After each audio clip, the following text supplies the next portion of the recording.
ഇനി വന്യമൃഗശല്യം കൊണ്ട് പൊറുതിമുട്ടി വർഷങ്ങളായി ഉറക്കം നഷ്ടപ്പെട്ട ഒരു ജനതയുടെ ആകുലതകളിലേക്കാണ് പൊതുജനം കഴുതിയല്ല സാർ കടന്നു ചെല്ലുന്നത്.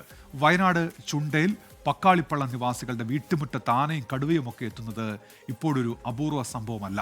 പ്രദേശത്തെ ബന്ധിപ്പിക്കാൻ ഒരു നല്ല പാലമില്ലാത്തതും നാട്ടുകാരുടെ ആശങ്കയാണ്. ഇത് ചുണ്ടേൽ പക്കാളിപ്പള്ളം, സാധാരണ കർഷക കുടുംബങ്ങൾ കൂടുതലായി താമസിക്കുന്ന ഇടം. ഇവിടുത്തുകാരുടെ ഉറക്കം നഷ്ടമായിട്ട് മാസങ്ങൾ കുറേയായി. അതിന് കാരണം വന്യമൃഗശല്യം.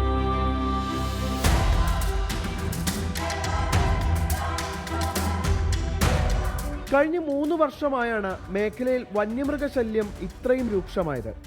കാപ്പി, തെങ്ങ്, കവുങ്ങ്, വാഴ ഇങ്ങനെ സാധാരണക്കാരന്റെ വരുമാന സ്രോതസ്സുകളെല്ലാം കാടുകയറി നാട്ടിലെത്തുന്ന വന്യമൃഗങ്ങൾ ഇല്ലാതാക്കുന്നു. ഇവിടെ ജീവിക്കുന്ന ആൾക്കാർക്ക് മുഴുവനായിട്ട് മൃഗത്തിൻ്റെ ശല്യം ഭയങ്കരമായിട്ട് നേരിടേണ്ട ഒരു അവസ്ഥയാണ്. പ്രധാനമായിട്ട് വരുമാന മാർഗം കാപ്പി, കുരുമുളക്, തെങ്ങ് അങ്ങനത്തെ ഒരു അനുഭവങ്ങളൊന്നും ഇവിടെ ആർക്കും വിലകൊടുക്കാൻ പറ്റുന്നില്ല. പിന്നെ രാത്രിയിൽ ഗതാഗത യോഗ്യമല്ലാത്ത പാലം, റോഡ്, പോസ്റ്റിൽ വൈദ്യുതി വിളക്കുകളൊന്നുമില്ല. ഒരുപാട് ബുദ്ധിമുട്ടുണ്ട്. 6 മണി 7 മണിയൊക്കെ ആകുമ്പോഴേക്കും സന്ധ്യയോടുകൂടി ആന ഇവിടെ ഇറങ്ങുന്നുണ്ട്. നേരമിരുട്ടിയാൽ പിന്നെ ആശങ്കയാണ്. അത്യാവശ്യ കാര്യങ്ങൾക്ക് പോലും പുറത്തിറങ്ങാൻ പേടി. മക്കളൊക്കെ രാത്രിയൊക്കെ വരുമ്പോൾ ഏത് ബൈക്കാണ് വരുന്നത് എന്നിട്ട് അറിയില്ല. ബൈക്കിലൊക്കെ വരുമ്പോൾ അതിലെ വരുന്നത് അറിയില്ല. ഇങ്ങനെ വരുമ്പോൾ ഞങ്ങൾ അവർ വരുന്നവരെ ജീവ കയ്യിൽ പിടിച്ചിട്ട് നിൽക്കുകയാണ്. ഞാനിപ്പോൾ നിൽക്കുന്ന ഈ പാലം 2018 പ്രളയകാലത്ത് അപ്പാടെ തകർന്നു പോയതാണ്. പിന്നീട് നാട്ടുകാർ പ്രാദേശിക സഹായം സ്വീകരിച്ചാണ് ഇങ്ങനെ ഒരു പാലം യാഥാർത്ഥ്യമാക്കിയത്. ഇപ്പോൾ പക്ഷേ അപകടാവസ്ഥയിലായ ഈ പാലത്തിലൂടെ വലിയ വാഹനങ്ങൾ കടന്നു വരാൻ തയ്യാറാകുന്നില്ല. പരാതികളായിട്ട് ചെന്ന് അവരൊന്നും ഇതിനെ തിരിഞ്ഞില്ല. അങ്ങനെയാണ് ഞങ്ങൾ ഇവിടെ ഒരു പ്രകൃതിമിത്ര ഒരു ആശ്രമം ഇവിടെ ഉണ്ട്. അങ്ങനെ ഞങ്ങൾ ആ വൈദികരോട് ആവശ്യപ്പെട്ടു. അപ്പോൾ പഞ്ചായത്തിന് എന്തെങ്കിലും ഒരു വിഷയം ഉണ്ടാവുമെന്ന് വെച്ച് അപ്പോൾ ഞങ്ങൾ പറഞ്ഞു അങ്ങനെയൊന്നുമില്ല, ഇത്രയും കാലം നമുക്കൊരു ബുദ്ധിമുട്ടായി നടക്കുന്നത്, അങ്ങനെ ഒരു വിഷയം ഉണ്ടെങ്കിൽ നമുക്ക് നോക്കാം. അങ്ങനെയാണ് ഞങ്ങൾ അവിടെ വന്ന് പാലം ഈ പണിയും ഇത് ചെയ്ത് കഴിഞ്ഞ് ഇപ്പോൾ 2020 ഈ പാലം ചെയ്ത് കഴിഞ്ഞ് ഇപ്പോൾ വണ്ടി സൗകര്യം അത്യാവശ്യം വണ്ടികൾ ഇങ്ങനെ ഓടുന്നുണ്ട്. സ്ഥലം MLA അടക്കം സന്ദർശിച്ചു മടങ്ങിയെങ്കിലും കാര്യമായ നടപടി ഉണ്ടായില്ലെന്നാണ് പ്രദേശവാസികൾ പറയുന്നത്.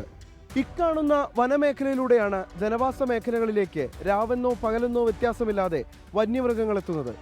വീട്ടുമുറ്റത്ത് ഒരാനയോ കടുവയോ വന്നാൽ വാഹനത്തിലൂടെ കടന്നുപോകാൻ ഒരു നല്ല പാലം പോലുമില്ലെന്ന പ്രദേശത്തുകാരുടെ രോദനമാണ് നമ്മൾ കേട്ടത്. ഇക്കാര്യത്തിൽ ഇനി വേണ്ടത് അടിയന്തര നടപടിയാണ്. മനു ദാമോദരനൊപ്പം നിഖിൽ പ്രമേഷ്, 24 വയനാട്. പൊതുജനം കഴുതയല്ല സാർ. ദുരിതാവസ്ഥയ്ക്ക് പരിഹാരമുണ്ടാകണമെന്നാണ് അവിടെ ആളുകൾ ആവശ്യപ്പെടുന്നത്. ഏത് നിമിഷവും നിലംപൊത്താവുന്ന പാലം, അതിനു പുറമെ വന്യജീവി ശല്യം, എല്ലാം കൊണ്ടും പൊറുതിമുട്ടിയിരിക്കുകയാണ് ചുണ്ടേൽ നിവാസികൾ. പ്രതികരണങ്ങളിലേക്ക്. തൊടിയിലൊന്നും ആ പറമ്പിലൊന്നും ഒന്നുമില്ല. മുകളിലോട്ട് പോയാൽ ഇവിടെ ഇത് കുത്താത്തതെന്ന് പറഞ്ഞാൽ ഇത്ര കുറച്ച് വലിയ ഇതായതുകൊണ്ടാണ് കുത്താത്തത്. പിന്നെ നമ്മുടെ ഇത് കുറച്ച് കാപ്പി ഉണ്ട്. ഈ കാപ്പി പറമ്പിൽ നോക്കുമ്പോൾ മിക്കമാർ ഫുള്ള് കാപ്പികൾ ഇങ്ങനെ വീണിരിക്കുന്നുണ്ട്. പിന്നെ ആനന പോക്കും വരും ഇവിടെ തന്നെ ഉണ്ട്. ഇവിടെ ഫുൾ ടൈമാണ് ഒരു മെയിൻ റോഡാണ്, ഒരു ലൈറ്റ് പോലില്ല. നമ്മുടെ ഇങ്ങനെ ചില ദിവസം നമ്മുടെ ഈ ഹസ്ബൻഡ്മാർ ജെൻസ് ആരുമില്ലാത്ത വീട്ടിൽ നമ്മളെ ഒറ്റയ്ക്ക് വളർത്ത ഭയങ്കര കഷ്ടപ്പാടാണ്. ജീവിക്കാൻ തന്നെ ഇപ്പോൾ പേടിയാണ്. ഒരു 6 മണി കഴിഞ്ഞ് കഴിഞ്ഞാൽ പുറത്തോട്ട് എവിടെയും പോക്കില്ലല്ലോ പേടിച്ചിട്ട്.